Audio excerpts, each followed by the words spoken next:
Okay, Shalom everybody. Hope you all having a blessed day. This is not going to be a long video. I hope it's not going to be a long video.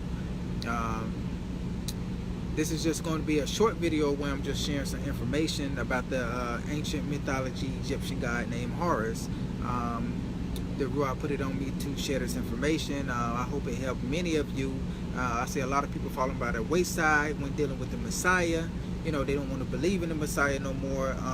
And this happens when you're not too grounded in the scriptures. You know, you can watch anything, or anybody can come with any type of information and deceive you easily.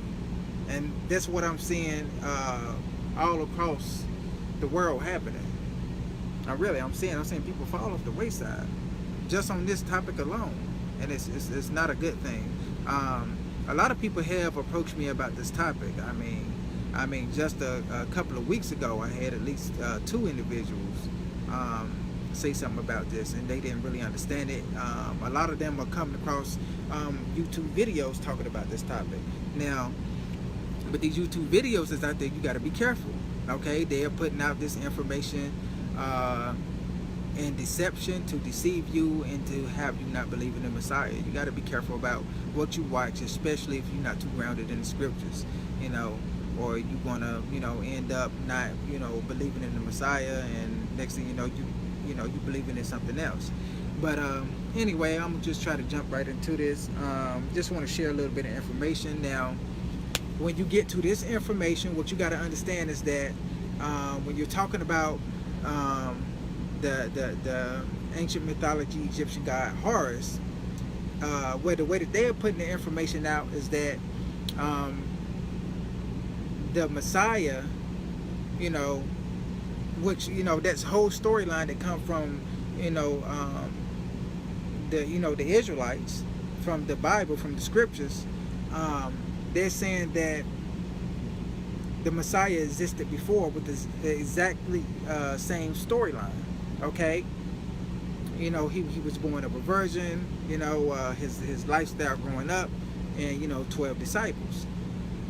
Now, they not lying, but they putting that information out in deception, and the deception comes through the prehistory, which starts in the Egyptian Empire. Okay. Now, you have to go back into the prehistory. Now, when you're going back into the prehistory, you start to get an understanding of what, you know, how they are deceiving you, because they're putting out the modern history, the history after the prehistory.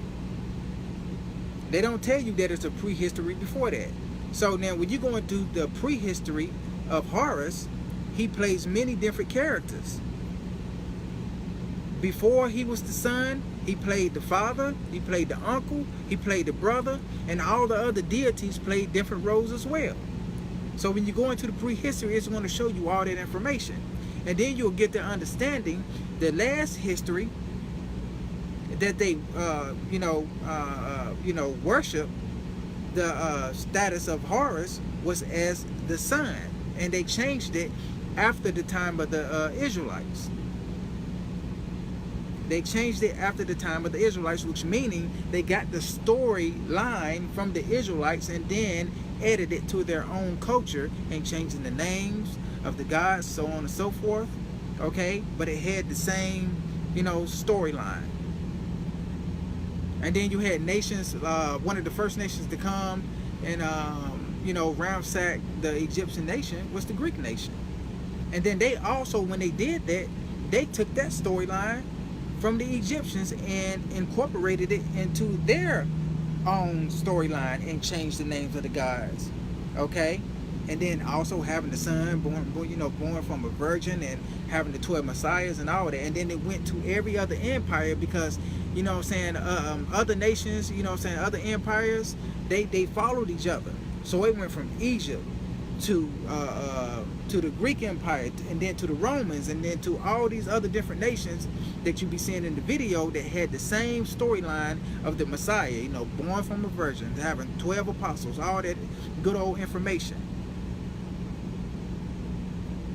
So that's where the deception lies. And when you understand that, now you will see how they, how they deceived you. And you got to be careful about that. That's what I'm saying. Now, this is a link. I'm going to read some of this link.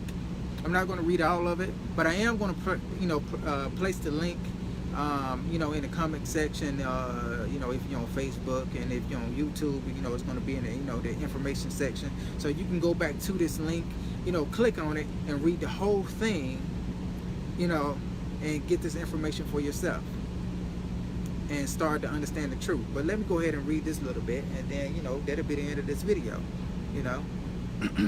Okay, let's start right here. It says, listen carefully. Horus is the name of a sky god in ancient Egyptian mythology, which designates primarily two deities: Horus the Elder, or Horus the Great, the last born of the first 5 original gods, and Horus the Younger, the son of Osiris and Iris, according to the historian Jimmy Dunn. Horus is the most important of the Avan deities, who takes on so many forms and is depicted so differently in various inscriptions that it is nearly impossible to distinguish the true Horus. Horus is mostly a general term for a great number of falcon deities.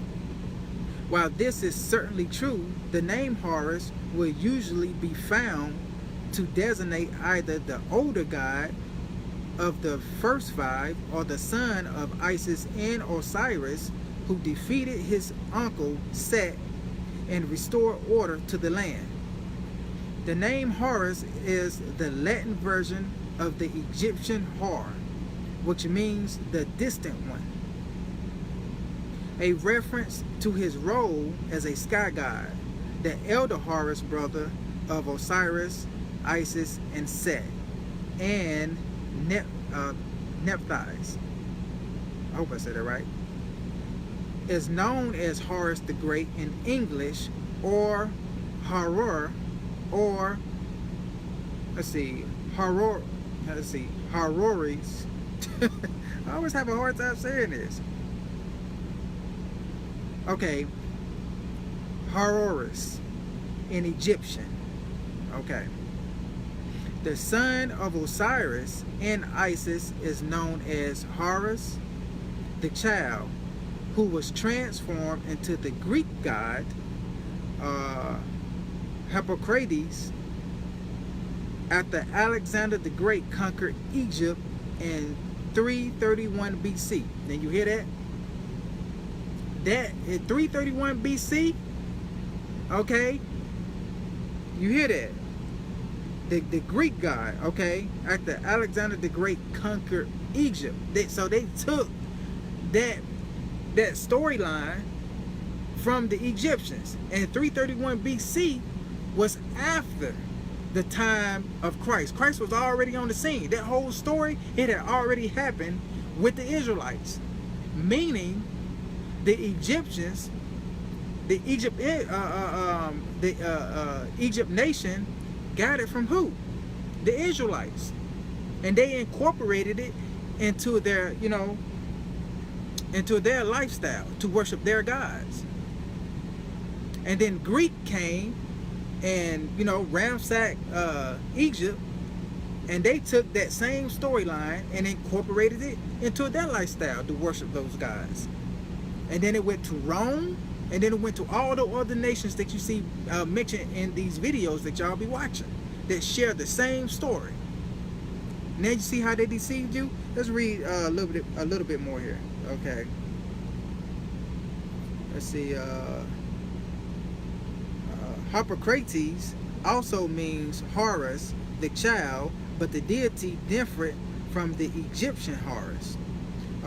Hippocrates was the Greek god of silence and confidentiality, the keeper of secrets, whose sanctuary regularly regularly depicts him as him as a winged child with his finger to his lips. Okay, give me 1 second. All right, knocking on my door. Okay. I don't know who that was. Okay. That's the information I wanted to share with you, but it's a lot more information in here. I mean, it goes on and on and on, and it gives you a lot of the breakdown within the prehistory and showing you the times when it was switched. So when they telling you that all these other cultures shared the same story as the Israelites, what you have to understand is that the Egypt empire, the Egypt nation, they got it from the Israelites. And before that, in the prehistory, it was not so. He wasn't like Horus, the son. He did not play those roles. In the prehistory, he played other characters. He wasn't the son. He was the father. And before that, he was the uncle. And before that, you know what I'm saying? He was the brother. Now that's not in chronology. Hold on. That's not in order. But he played all those characters, is what I'm saying. That's not in his exact order. But he played all those characters. Now, when you read this information, it's going to break it down for you. So I want you to go through the information, read it, get some knowledge on you, and you'll see that all that information that they're trying to put out is a lie. And I went through tons of other information too to back it up, to keep backing it up, to keep backing it up, to keep backing it up. Okay. Now one day I might do a longer video, write out my notes and stuff like that, and do a very good video or presentation on it, and break it down that way. But this is just a quick video to share with you some information on how they are deceiving you with that whole story. I hope it was helpful to you. That's the end of the video. Go view the link, take your time when you got time, and check out the information. Okay. Shalom and blessings to you all. Thank you for tuning in to this video.